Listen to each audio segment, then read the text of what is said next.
Why is politics super, ultra, mega boring? Today we're going to be talking about PowerPoint. PowerPoint. Allow me to explain.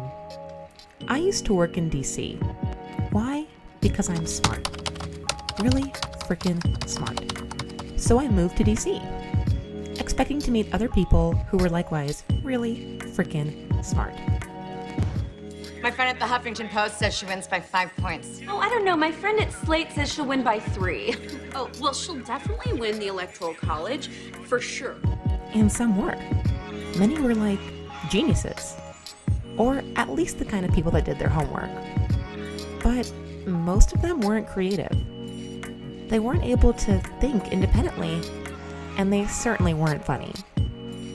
Why did the Scarecrow win an award?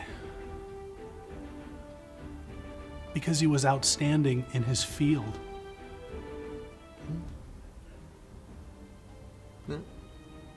But seriously, here's the thing.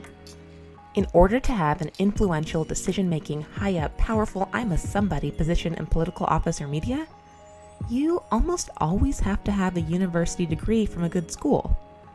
Like somewhere prestigious that everyone's heard of.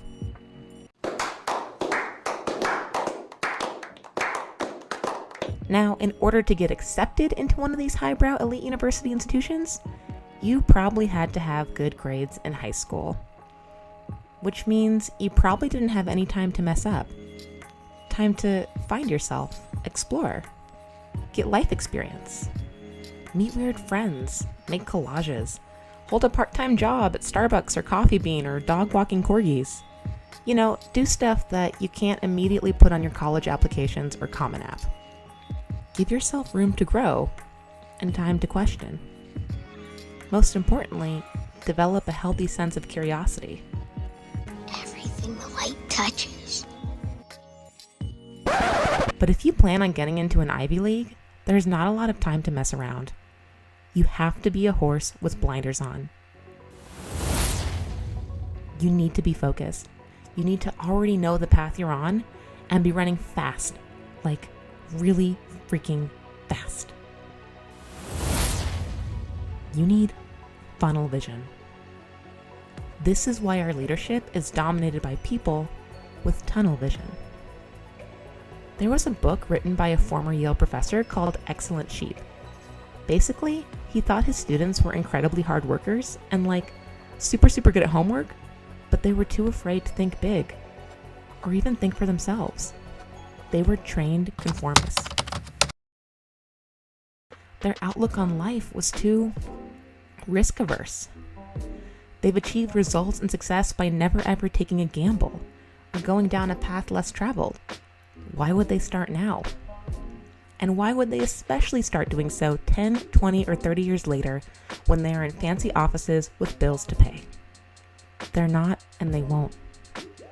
Do you want to know the real truth about those men in suits and women wearing Ann Taylor? They're sweating in their blazers.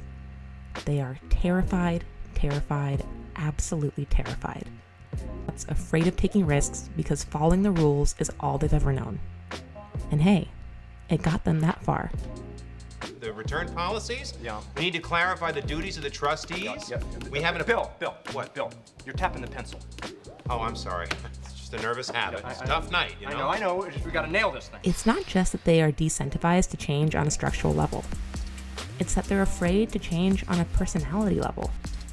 So yes, there's my hot take. Politics has a personality problem. The word I would use to describe myself is determined. I am determined to get this job. Sorry, muscle memory kicked in and I went right into job interview mode. And as a matter of fact, when I was living in DC, I'm not even sure if a lot of the people who were Democrats or Republicans working for these parties ever even felt like they had a choice. I think many of them, if not most of them, were raised under a certain political ideology and never gave themselves permission to genuinely explore and listen to other points of view. It was almost tribal, like you were born into your political preferences, like your party affiliation was inherited. A world of romance and beauty, of tuxedos and chiffon, a perfect world. But you were married to a robot, the perfect man.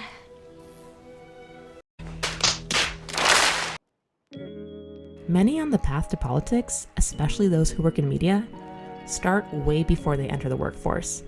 If they're not already writing for the student newspaper in high school, then they are certainly doing so in college.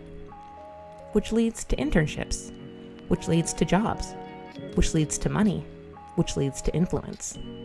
The pipeline to power is broken. Now, I don't want to diss all hardworking political staffers or journalists. And after living amongst them, many of their work ethic is deservedly impressive. They would get up at 5 in the morning and walk to Capitol Hill at 6 a.m. and never leave a text message unread. These people always replied. I do believe, without the immaculately determined and disciplined congressional staffers and newsroom writers, that our country would really fall apart. The stability they provide is truly a blessing and a skill. All I am saying is that we need more than one type of skill, or more than one type of person. We need diversity of personality.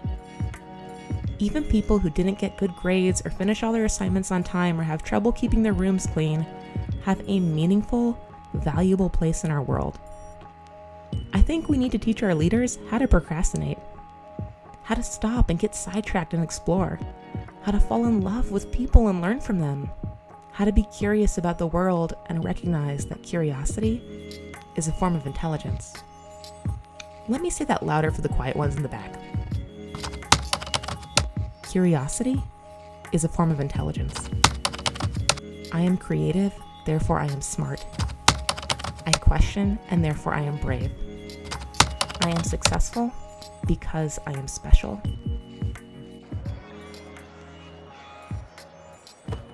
Some people are told they were born with greatness. Some people tell themselves. Everyone thinks we need a breakthrough in society. Everyone thinks we need a revolution in our governmental structures. Maybe. What I think we need most right now is radical individualism. Rather than identity politics, let us discover our own identities. Which probably means you're not going to agree with platforms of the major political parties. You're probably going to agree with some things, disagree with others, and create your own little island of philosophy. And if you disagree with me on this and actually do find absolute perfectionism and eternal wisdom in the policies of one major political party, then that's okay, as long as it's your decision. And you don't feel pressured to think that way because that's how it is for all of your friends. You might be more radical than I am, and real tolerance means my accepting that. What I don't want to accept is a world in which the only people who get to be important are those who never made mistakes.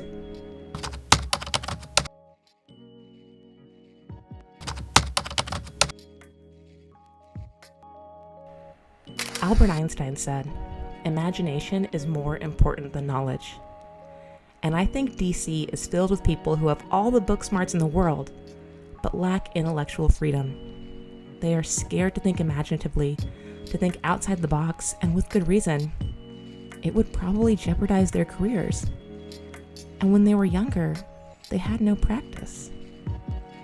Which is why we somehow need a way for artists to get to the top. For philosophers and poets and people who aren't necessarily good at math or numbers or monetization. But most importantly, we need room for people who wander. People who don't always take the most direct path forward in life. Who fell in and out of love with people and movies and animals and got lost smelling the roses. People who are willing to see the world as profound and experience it as such. People who are willing to learn. And if you're watching this, people like you. I am going to leave you with a quote by Steve Jobs. Here's to the crazy ones.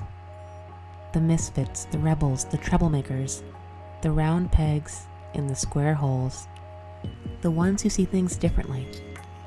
They're not fond of rules, and they have no respect for the status quo. You can quote them, disagree with them, glorify or vilify them, but the only thing you can't do is ignore them, because they change things. They push the human race forward, and while some may see them as the crazy ones, we see genius. Because the people who are crazy enough to think that they can change the world are the ones who do.